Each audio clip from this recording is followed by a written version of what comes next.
Here we are in the natural splendor of North Park, Colorado.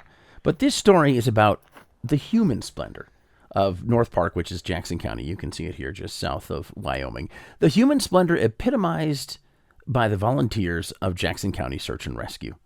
Whenever and wherever someone needs help, they are there. Like Rick and Vicky, for example. They helped for years.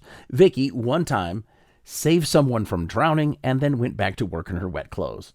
I was working with our physical therapist then, and his eyes were huge. And I remember he's like, Vicky, go home. I was like, no, I got to finish up my job here. Had wet pants on, and we're looking down at big old red ants crawling out of my pants. I literally had ants in my pants. What they don't lack in compassion, they do in finances. So it's a horseshoe fundraiser. And in full disclosure, this one in honor of my dad. There he is with the beard and me in the middle trying to figure out my face. And here's Antonia volunteering to raise funds so she can volunteer. But we just got radios this last year, and that was because Jefferson County donated out of service 800 radios from their police department that they replaced. In a sprawling mountainous region where anything can happen. Avalanches happen so fast and so quick. They roll their four-wheelers, they get caught in a rock and break their ankle. It was a shotgun accident. Oh. Snowmobile accidents. Chainsaw injuries, we see horse rollovers. They had like some concert up at the sand dunes, and there were multiple accidents.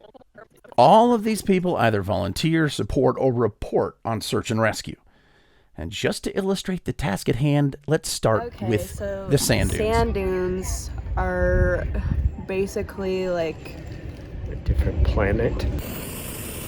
To ascertain the task at hand, Marla takes me up in her hot air balloon. I'm not going to get fresh. Okay. But I always look at my tank. And if you look over here, there's this little splotch. That's the sand dunes, where on any given summer weekend has 2 or 3 times the population of the entire town. We're always asking for help because there's no one team that can handle all the variety of things that can happen out in the wilderness. You know, I mean, we have everything going on, and then with the way people have been getting more involved with the outdoors, you know, and just shotgunning it out there, it's definitely changed things for sure. But there's good news. This story has solutions. The first solution is you, or us, being better.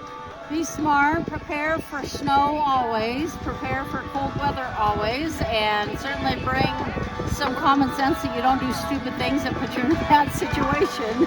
Well, prepare, do your homework. Do your homework. Yeah. What would you tell them before they came up here? Be prepared, research your routes, know what the conditions are, especially in the mountains. It can be 80 degrees in summer and a front runs through, and it can snow in the next 20 minutes. You just never know up here.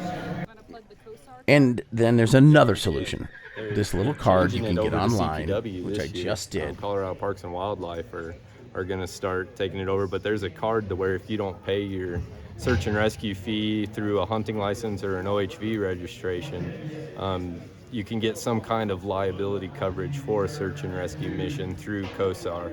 See, when you get rescued and you didn't do something reckless, most of the costs are covered.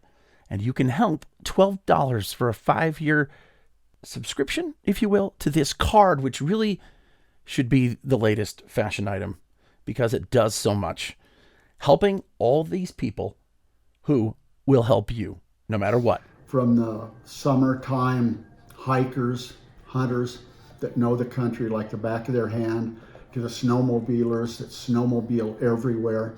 If you have knowledge of something, you automatically donate it to search and rescue.